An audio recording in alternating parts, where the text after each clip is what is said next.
Fala, aluno do Cardiocurso, tudo bem com vocês? Estamos novamente aqui nesse módulo tão importante que é o das pericardiopatias e hoje ao lado dessa amiga querida. É isso aí, professor Herbert. Hoje a gente vai falar de um assunto que ele não cai, ele despenca nas provas de residência, é o assunto da pericardite crônica. Então, aluno bem preparado, o aluno cardiocurso tem que assistir essa aula. Mas, professor, me explica o que são as pericardites crônicas? Então, antes de tudo, é importante a gente revisar um pouco da anatomia do coração e da anatomia do pericárdio. Então, como vocês já viram nas outras aulas desse módulo, o pericárdio é composto por duas camadas, um folheto visceral e um folheto parietal. E entre esses dois folhetos, a gente tem uma fina camada de líquido.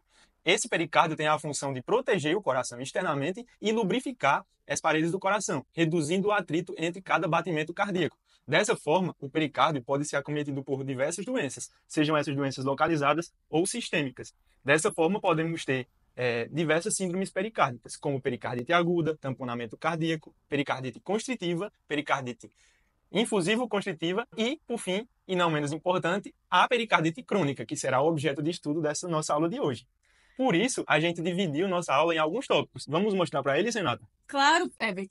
A gente dividiu essa aula, pessoal, em alguns tópicos para deixá-lo o mais claro possível para vocês. A gente vai começar com as manifestações clínicas da pericardite crônica, depois a gente vai falar de cada etiologia dessas pericardites e também sobre o diagnóstico de cada uma delas. Então, pessoal, vamos começar falando sobre o quadro clínico da pericardite crônica.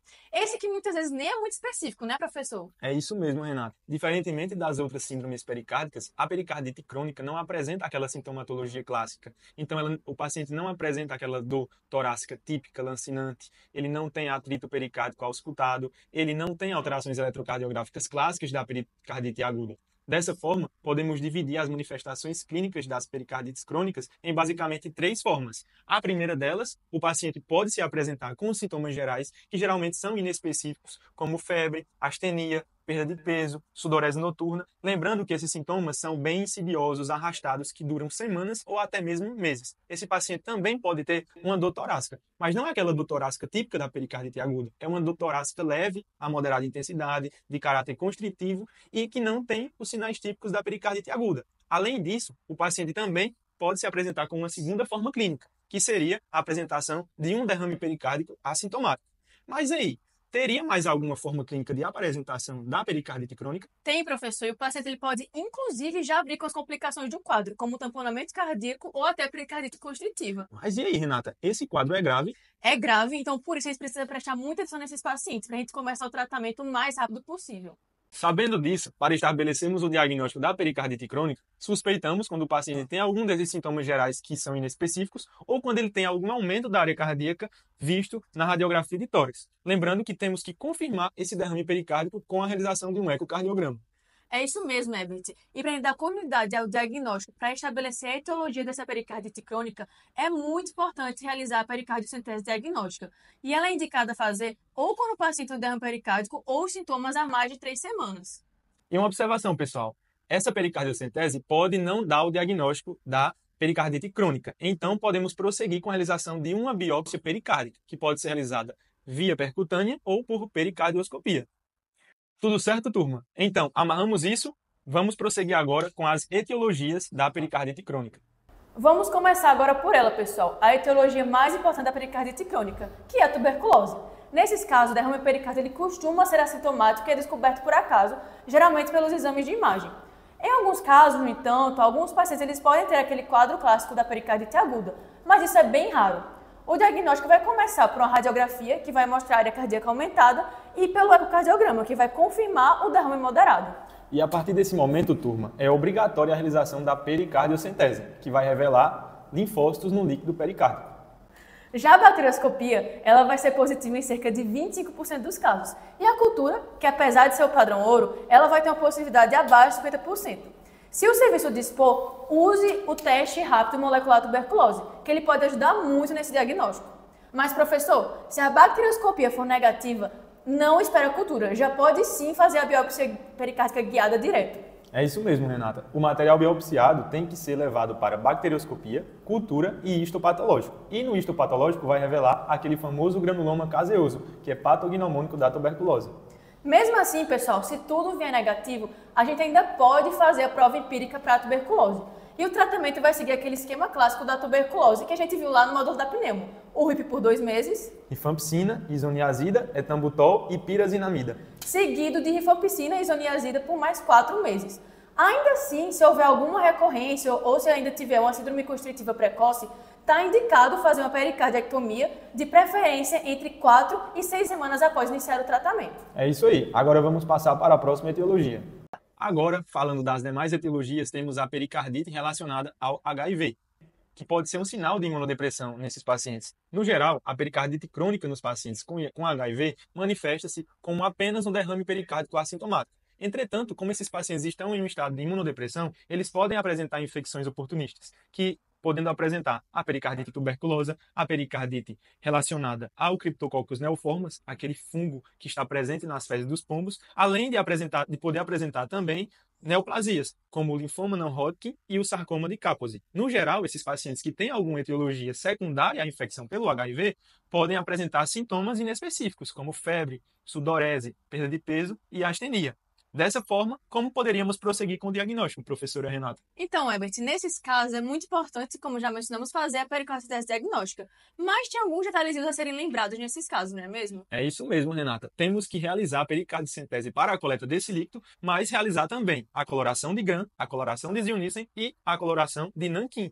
Além de realizar também a cultura para essas bactérias, para fungos e para outras micobactérias, para poder estabelecermos o diagnóstico definitivo dessa pericardite. Lembrando também que devemos fazer a citologia desse líquido para a pesquisa de possíveis neoplasias. Sabendo disso, Renata, como poderíamos prosseguir com o tratamento? Então, professor, o tratamento ele vai ser baseado no que causou essa pericardite crônica. Vai depender do paciente. Mas é muito importante a gente sempre tratar esses pacientes precocemente, justamente para evitar complicações futuras. Agora, pessoal, a gente falar de uma forma menos comum, mas ainda assim muito relevante para a pericardite crônica, que é a pericardite neoplásica. E atenção, essa forma de pericardite, ela não surge de qualquer tumor.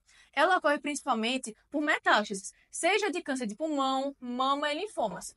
E ele surge principalmente por via linfematogênica ou por contiguidade com tumores torácicos. É isso mesmo, Renata. Tumores primários do pericárdio são raros. Quase sempre estamos diante de metástase de algum tumor primário. E o quadro clínico, como a gente já viu nas outras pericardites, vai ser bem variável. Vão ter pacientes assintomáticos, assim como a gente pode encontrar aqueles que já têm um quadro agudo de derrame pericárdico, assim como tamponamento cardíaco e pericardite constritiva. É isso aí. Como a gente viu nas outras pericardites crônicas, o diagnóstico vai ser estabelecido com pericardiocentese seguida de citologia oncótica desse líquido. Vale lembrar que mesmo que o paciente tenha o diagnóstico prévio da neoplasia, deve-se prosseguir com essa investigação. E isso é muito importante, professor, porque o derrame ele pode ter outras causas, como a quimio, a radioterapia ou até mesmo ser idiopático. É isso. E o tratamento vai depender do tipo de câncer e do quadro hemodinâmico do paciente. Lembrando que, se houver tamponamento cardíaco, a gente tem que drenar o paciente imediatamente.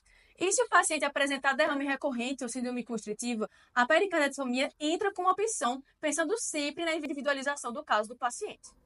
Vamos falar agora do mixedema pericárdico, pessoal, que ele acontece em caso de hipotireoidismo não tratado. O que vai acontecer aqui, professor, é o seguinte: por conta do hipotireoidismo, vai ter um extravasamento de líquido rico em proteínas e colesterol, justamente no espaço pericárdico, que vai se acumular e gerar o derrame. Mas, professor, qual que é a diferença desse líquido para as outras etiologias de pericardite crônica? Olha, Renata, esse líquido tem um aspecto bem típico. É um líquido amarelado, viscoso e que às vezes ele pode até aparecer um gel de tão espesso que ele é. E nesses casos, mesmo com grande acúmulo de líquido, o paciente ele costuma ser assintomático. Inclusive, o tamponamento cardíaco é raro, porque esse acúmulo de líquido é tão lento que o corpo vai permitindo a adaptação. Na pericardiocentese, como o professor aqui já falou, o líquido tem aquele aspecto característico, mas o diagnóstico ele vai se confirmar mesmo com a dosagem de TSH e T4, que vão revelar hipotireoidismo. E agora, pessoal, não tem mistério. O tratamento vai ser reposição hormonal de levotiroxina. Inclusive, isso já costuma resolver o derrame. Lembrando também, Renata, que nesses casos a drenagem vai ser exceção, sendo indicada apenas para pacientes bastante específicos. Para fechar, vamos revisar as causas menos comuns de pericardite crônica, aquelas que ainda podem cair como pegadinha na nossa prova de residência. Começamos com as colaginases, especialmente lúpus eritematoso sistêmico, artrite reumatoide e esclerodermia. Nesses casos, o que acontece é que essas doenças vão causar uma inflamação crônica do pericárdio. Isso vai justamente levar ao derrame. E o tratamento é simples, vai ser tratar a causa base da doença. E olha, Renata, temos também a pericardite causada por cristais de colesterol. ela pode ser idiopática, primária do pericárdio ou secundária a outras doenças sistêmicas, como tuberculose, artrite reumatoide, mixedema ou hipercolesterolemia. Na microscopia óptica, a gente vai encontrar o sinal clássico do ouro cintilante. E o tratamento, assim como no lúpus, vai ser tratar a causa de base. Temos também o quilopericárdio, que vai ser o acúmulo de linfa na cavidade pericárdica. Ele costuma ser assintomático. E o diagnóstico é feito pelo aspecto leitoso que a gente vai encontrar no líquido do pericárdio, muitas vezes visto na drenagem. E para esses casos, o tratamento inicial é dietético. Então, a gente tem que trocar gorduras na dieta por triglicerídeos de cadeia média. Para os pacientes que não evoluem bem, são casos refratários, podem necessitar de cirurgia ou pericardiectomia. E agora, pessoal, para finalizar nossa aula, vamos para as questões, para ver como é que esse assunto cai nas nossas provas. Essa questão aqui é da Universidade Federal de Pericardite Crônica. Todo ano cai uma questão dessa nessa prova. E essa daqui foi do ano 2099. Todo mundo comentou que essa prova foi bem difícil, mas sabe como é, né, professor? O aluno do cardiocurso está muito bem preparado. Com toda certeza, vamos lá. Um paciente de 38 anos com diagnóstico prévio de hipotireoidismo não tratado é encaminhado ao pronto atendimento após a realização de uma radiografia de tórax, solicitada em exame admissional, que revelou um aumento da área cardíaca. Ele está assintomático, sem queixas respiratórias ou cardiovasculares. O ecocardiograma mostrou um derrame pericárdico volumoso e a pericardiocentese evidenciou um líquido amarelado, viscoso, rico em proteínas e colesterol. Além disso, não há sinais clínicos de tamponamento cardíaco. Com base nesse cenário clínico e nos conhecimentos sobre as formas crônicas de pericardite, assinale a alternativa correta. Então, na letra A, trata-se de uma apresentação clássica de pericardite neoplásica, devendo se iniciar a quimioterapia de resgate. Acredito que essa não seja a correta, porque o paciente, além de estar sintomático, ele não apresenta aquela sintomatologia clássica das neoplasias. Na letra B, diz que a conduta inicial deve ser a pericardiectomia precoce, devido ao alto risco de constrição. Então, essa daqui a gente já pode eliminar, porque a pericardiectomia seria uma conduta já muito invasiva para esse paciente. Então, temos que ter uma abordagem mais conservadora inicialmente. Na letra C, diz que a etiologia mais provável é a pericardite tuberculosa, sendo necessário iniciar o esquema HIP imediatamente. Então, essa daqui também está correta, porque, como eu falei anteriormente, é um paciente assintomático, então ele não tem sintomas sugestivos de tuberculose. Na letra D, diz que o quadro é compatível com o mixedema pericárdico e o tratamento vai se basear na reposição hormonal com levotiroxina. Então, essa alternativa está excelente. Então, ela corresponde justamente ao caso clínico desse paciente. Como a gente viu, o mixedema pericárdico é caracterizado por aquele líquido de aspecto típico, que é aquele líquido amarelo, viscoso, rico em proteína e colesterol e espessado. Então, essa alternativa está ótima. Além de tudo isso, a gente sempre vai fazer o tratamento com a levotiroxina, pois é um paciente com deficiência da produção do hormônio tireoidiano. E para finalizar, vamos ver porque a letra E estaria errada. Diz que, apesar do paciente ser assintomático, deve-se realizar drenagem imediata por risco iminente de tamponamento cardíaco.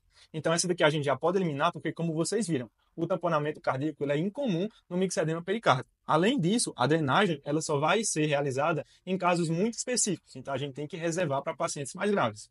Beleza, Renata? Deu para entender tudo? Perfeito, professor. E agora, os alunos podem pegar um cafezinho, ver um pouquinho, pode abrir o Instagram, 5 minutinhos, que a gente vai dar um intervalo para ir para a próxima aula. É isso aí.